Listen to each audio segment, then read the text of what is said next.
Vaya a la Biblia conmigo un momento. Al segundo libro de Samuel, capítulo 9. Gloria al Señor. Alabado sea Jesucristo. Acostumbramos la iglesia a estar en pie en reverencia. Por favor, ayúdenos con esta costumbre que tenemos en esta iglesia. Estamos de pie cuando vamos a dar lectura a la palabra. Gloria al Señor. Aleluya. Perdón. Segundo libro de Samuel, capítulo 9, verso 1 en adelante. Dice así la poderosa palabra del Señor en el nombre del Padre, del Hijo y del Espíritu Santo. Dijo David: ¿ha quedado alguno de la casa de Saúl a quien haga yo misericordia por amor de Jonatán? Y había un siervo de la casa de Saúl que se llamaba Siba, al cual llamaron para que viniese a David. Y el rey le dijo: ¿eres tú Siba? Y él respondió: tu siervo. El rey le dijo: ¿no ha quedado nadie de la casa de Saúl a quien haga yo misericordia de Dios? Y Siba respondió al rey: aún ha quedado un hijo de Jonatán, lisiado de los pies. Entonces el rey le preguntó: ¿dónde está? Y Siba respondió al rey: he aquí, está en casa de Maquir, hijo de Amiel, en Lodebar. Entonces envió el rey David y le trajo de la casa de Maquir, hijo de Amiel, de Lodebar. Y vino Mefiboset, hijo de Jonatán, hijo de Saúl, a David, y se postró sobre su rostro e hizo reverencia. Y David dijo: Mefiboset. Y él respondió: he aquí tu siervo. Y le dijo David: no tengas temor, porque yo a la verdad haré contigo misericordia por amor de Jonatán tu padre, y te devolveré todas las tierras de Saúl tu padre, y tú comerás siempre a mi mesa. Y él inclinándose dijo: ¿quién es tu siervo para que mires a un perro muerto como yo? Entonces el rey llamó a Siba, siervo de Saúl, y le dijo: todo lo que fue de Saúl y de toda su casa yo le he dado al hijo de tu señor. Tú pues le labrarás las tierras, tú con tus hijos y tus siervos, y almacenarás los frutos para que el hijo de tu señor tenga pan para comer. Pero Mefiboset, el hijo de tu señor, comerá siempre a mi mesa. Y tenía Siba 15 hijos y 20 siervos. Y respondió Siba al rey: conforme a todo lo que mi señor el rey ha mandado el señor el rey a su siervo, así lo hará tu siervo. Mefiboset, hijo del rey, dijo al rey: comerá mi mesa como uno de los hijos del rey. Padre, gracias te damos en esta hermosa y maravillosa mañana, y gracias por tu presencia, y gracias por el rema en tu palabra. Señor, solo de leerla tú nos ministras. Solo, Señor, de leerla sentimos tu presencia. Te rogamos que esta tu palabra, Señor, sea predicada con gracia y con vehemencia y con claridad.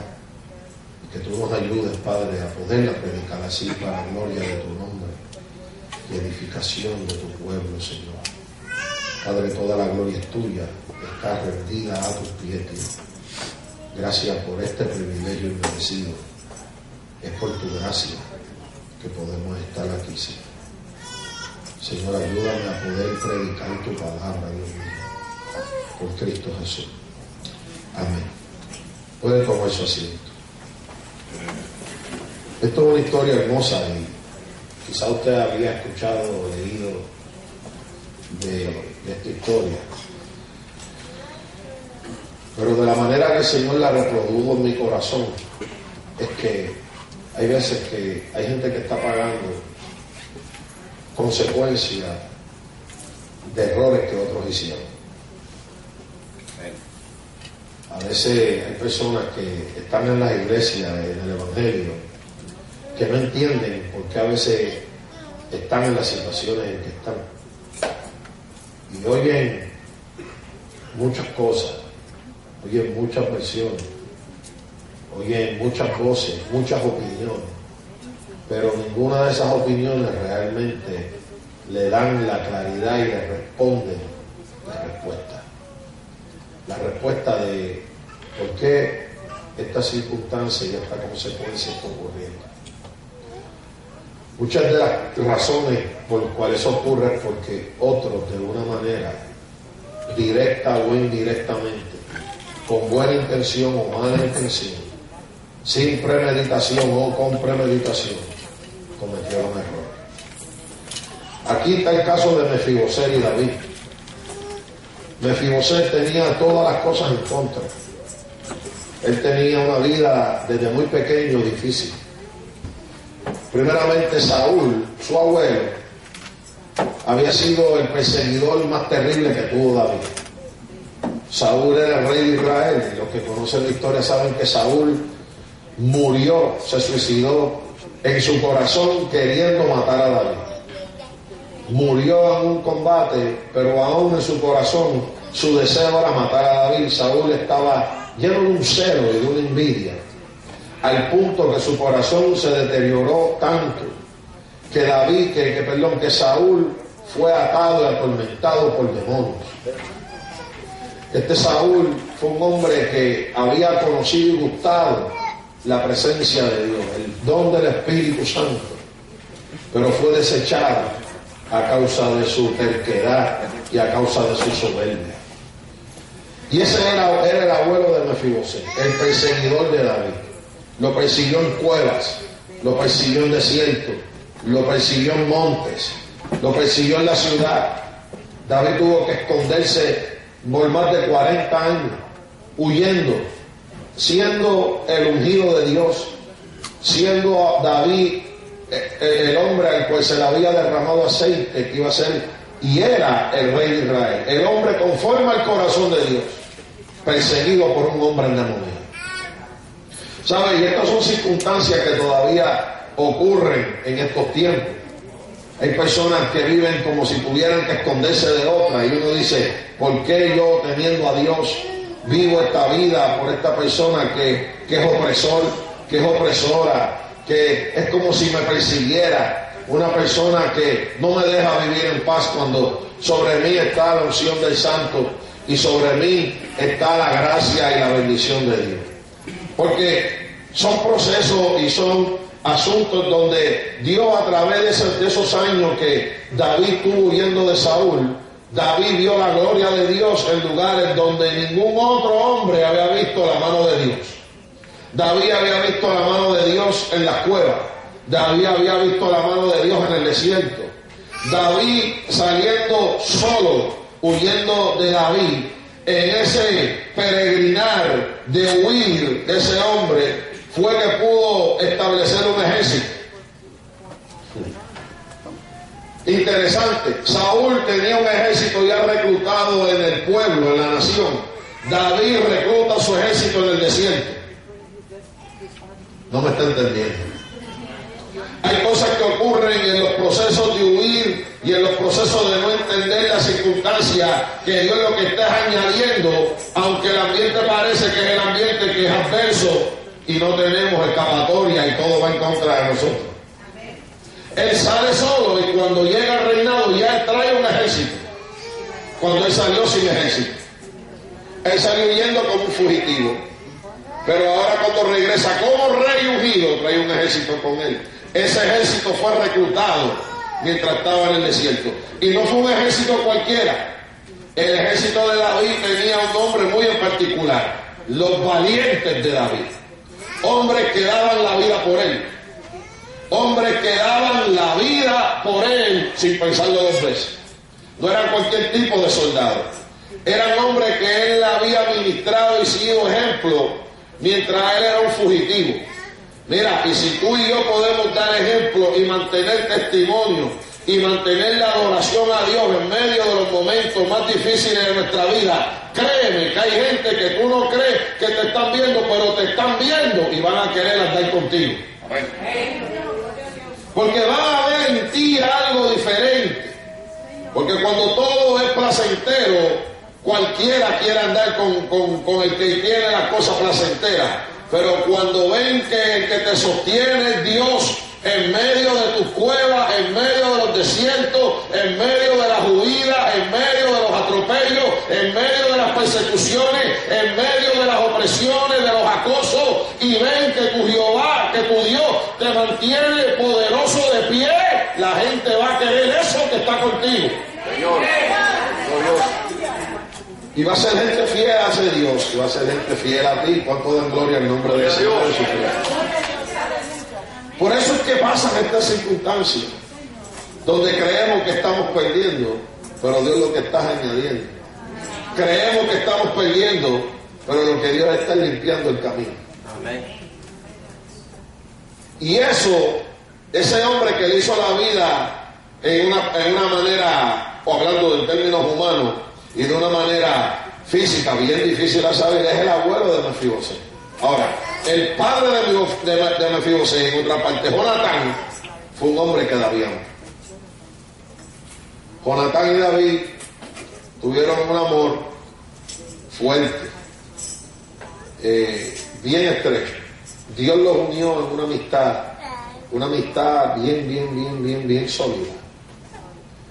Y David lamentó y hizo luto cuando Jonatán murió en la misma batalla que murió su padre Saúl.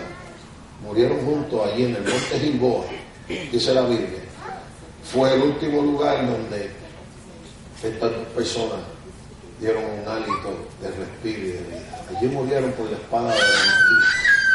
Jonatán murió por la espada del enemigo, pero Saúl se suicida con su propio padre.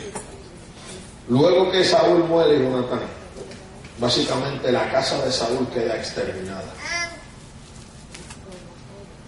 Pero Saúl tenía un nieto, Mefibosé. Y le dije que Mefibosé tuvo una vida muy dura desde pequeño, porque cuando Mefibosé tenía 5 años, en un momento de guerrilla, que había que salir huyendo a la presa, la nodriza, la que cuidaba a Mefibosé, fue a agarrar al niño y se le cayó, y Mefibosé quedó lisiado, quedó paralítico. Desde pequeño era paralítico Mefibosé. Pero el nombre Mefibosé es la combinación de dos nombres, y su nombre significa el que quiebra la vergüenza, el que quiebra o quita la vergüenza, significa su nombre, Mefibosé. Pero Mefibosé era lisiado. Mefibosé había sufrido las consecuencias una vez más del error de otra persona. No fue su culpa que Saúl odiara a David. No fue su culpa que su nodriza lo dejara caer. Pero ahora él está pagando las consecuencias. Ahora él tiene que vivir. Cuando uno se encuentra en tales cosas, en tales circunstancias, uno dice ¿hasta cuándo? Y yo no dudo que Mefibosé pudiera haber dicho, ¿por qué mi vida ha sido así? Quizá él pudo haber muerto en aquella guerrilla, si su nodriza no lo agarra, aunque él salió de allí iniciado, por allí hubiera muerto. Quizá Mefibosé se veía lisiado, que dependía de que otro le hiciera sus cosas. Y él decía, ¿hasta cuándo? Quizás la pregunta que tenga alguien aquí en esta mañana, ¿hasta cuándo? ¿Sabe? Hay gente que aunque no son lisiados de los pies, son lisiados espirituales, y gente lisiada emocionales, porque en algún momento de sus vidas tuvieron una caída. Hay caídas espirituales que te dejan marcas. Hay caídas emocionales que te pueden dejar marcas. Y entonces son gente que dependen o buscan que les empujen una silla de ruedas, tanto emocional como espiritual. Pero aun cuando están sentados en la silla de ruedas y dependiendo de otros, se preguntan ¿hasta cuándo? ¿Y por qué? Tenga esa pregunta clara, hermano. Son preguntas difíciles, pero en tiempos en donde vivimos que son preguntas fuertes para hacer, porque sabemos que en el mundo que nos rodea y en el mundo en que estamos, como están las cosas, hacer este tipo de preguntas son preguntas difíciles porque se demanda una respuesta clara. ¿Por qué a mí? ¿Por qué fue a mí que me tocó la bancarrota? ¿Por qué fue a mí que me tocó esto? ¿Por qué fue a mí que me pasó lo otro? ¿Por qué a mí? Posiblemente eso se preguntó, me fijé. ¿Por qué a mí me ocurre esto en mi vida? En mi relación, en mi matrimonio. ¿Por qué a mí? ¿Por qué fui yo, de todos los que estaban allí en aquel día, el que se tuvo que caer? No sé si yo le estoy predicando a alguien aquí en esta mañana. Amén. Con toda gloria al Señor. Gloria a Dios. Gloria a Dios. Hay incluso veces donde la iglesia nos falla. Los que representan la iglesia, hay veces que incluso nos han fallado. Y también decirme, ¿por qué entre tantos cristianos? ¿Por qué a mí? ¿Por qué tuvo que haber en mi vida una caída en mi fe? ¿Por qué a mí? ¿Por qué me falló los representantes y la iglesia? ¿Sabe? En cierta ocasión, un padre llevó a su hijo a Jesucristo y le llevó con esta situación. Le dijo, a mi hijo lo coge un espíritu inmundo y lo tira al agua y bota espumarajos por la boca y se revuelca por el piso. Le dijo, y tus discípulos nada pudieron hacer. No solamente llevó el problema a Jesús, llevó su crisis y su parálisis de fe. Le dijo, los que se supone que tenían el poder para ayudarme no pudieron ayudarme, he tenido que venir a ti. ¿Sabe por qué? A veces estas cosas pasan porque nosotros también hemos cometido errores donde hemos confiado más en los hombres que en Dios. Y Dios tiene que, aún dentro del mismo pueblo y de la misma iglesia, a veces permitir que estas cosas ocurran para que se cumpla la palabra de que nuestros ojos deben estar puestos en Jesús, que es el autor y consumador de la vida. Porque el que pone confianza en los hombres, lo que busca es que los hombres le empujen la silla de ruedas. Y Dios no quiere a nadie en sillas de ruedas. Dios es el Dios que levanta al paralítico, Dios es el Dios que levanta al cojo, Dios es el Dios que le da vista al ciego, que le da habla al mudo, que le da oído al sordo. En esta mañana, hoy, lo que la palabra y el Espíritu le dice. Ya no hay por qué andar en silla de ruedas. Ya no hay por qué depender y codepender de otro, cuando contigo está el poderoso gigante, el Santo de Israel, Jehová de los ejércitos. Con toda gloria, gloria a Dios. Ya no hay que andar en silla de ruedas. Como la tecnología está como está, algunos ahora andan en sillitas de ruedas motorizadas. Dicen, yo no dejo que nadie me empuje, yo mismo me empujo, pero como quiera está sentado en una silla. Y hay gente que se ha acostumbrado tanto a la sillita que dice, pero yo voy donde quiero, pero no vas con tu propio esfuerzo.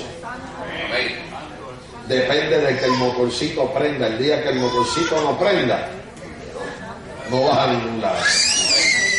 Como quiera depende de algo.